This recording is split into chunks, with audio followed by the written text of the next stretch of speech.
Hey guys, so here's the notes for 5.6. We're going to be solving rational equations. Okay, so there's going to be two forms of solving. The first is if you basically have a fraction equals a fraction, we're going to cross multiply.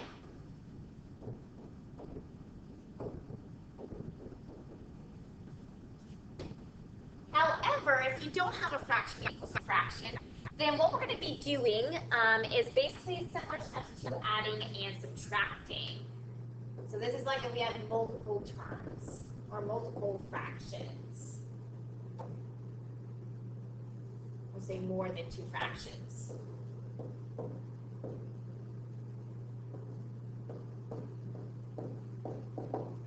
Okay, we have more than two fractions. These are going to be the steps. We're going to factor the denominators, of course, if possible. Then we're going to find the least common denominator, or the LCM, least common multiple. Then we will multiply all numerators by the LCD.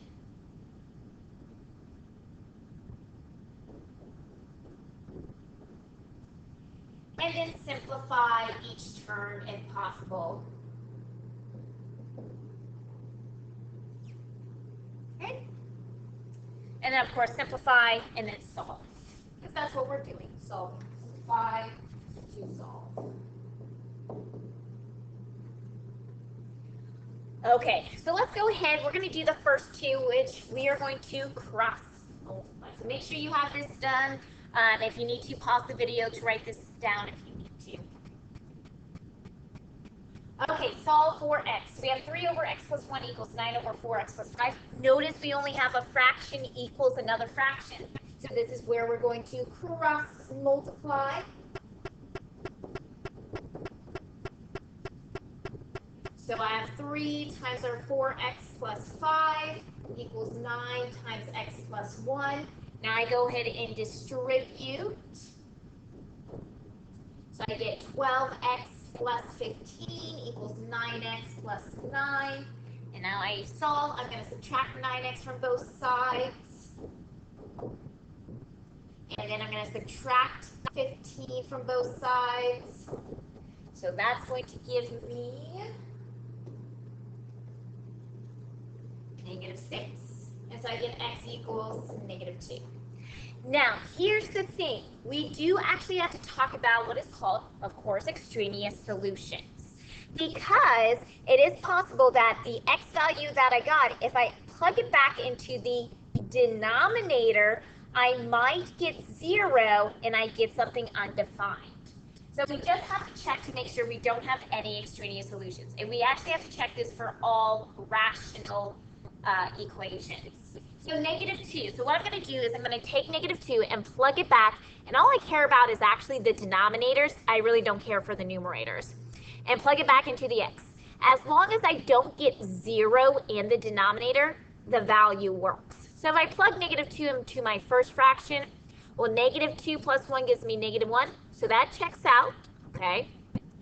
If I plug it into my second denominator, so 4 times -2 gives me -8, plus 5 gives me -3, so that also checks out. So I can go ahead and box my x equals -2 because it works. Okay, go ahead and pause the video and try example 2 on your own.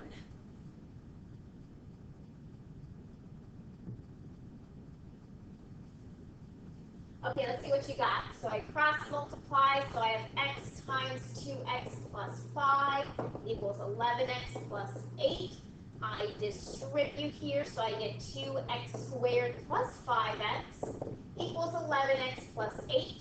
Notice I do have an x squared, so this is a possibility that I need to solve a quadratic. So I'm going to go ahead and actually move my 11x and my 8 to the other side. So I get 2x squared minus 6x minus 8. Now, the good thing is all 3 terms do have a 2 in common. So I'm going to go ahead and divide that.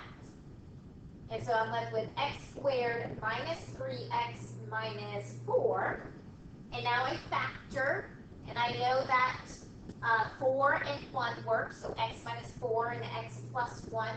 I set each factor equal to 0 and solve. So I do x minus 4. And now remember when we solve quadratics, I would always suggest either using the quadratic formula or factoring. If you don't have a middle term like the x, in this case we have the negative 6x, which changed to a negative 3x. If you don't have that middle term, then go ahead and take the square root of both sides. That can also work. Okay, now before I box each of these, I do need to plug both of these back into each denominator and make sure I don't get 0.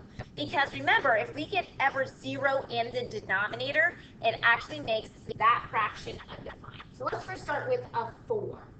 Well, if I do 2 times 4, so I'm plugging it back into my first denominator. 2 times 4 gives me 8, plus 5, that gives me 13. I'm good to go. What about the next one? Well, 11 times 4 gives me 44, and then I can add that with the 8. That gives me 52.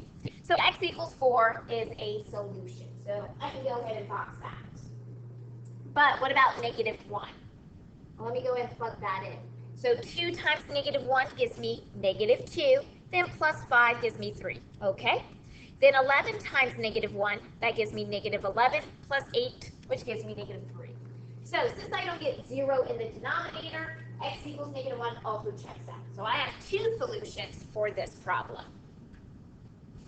Okay, make sure you check out the next video. We're going to continue to solve rational equations.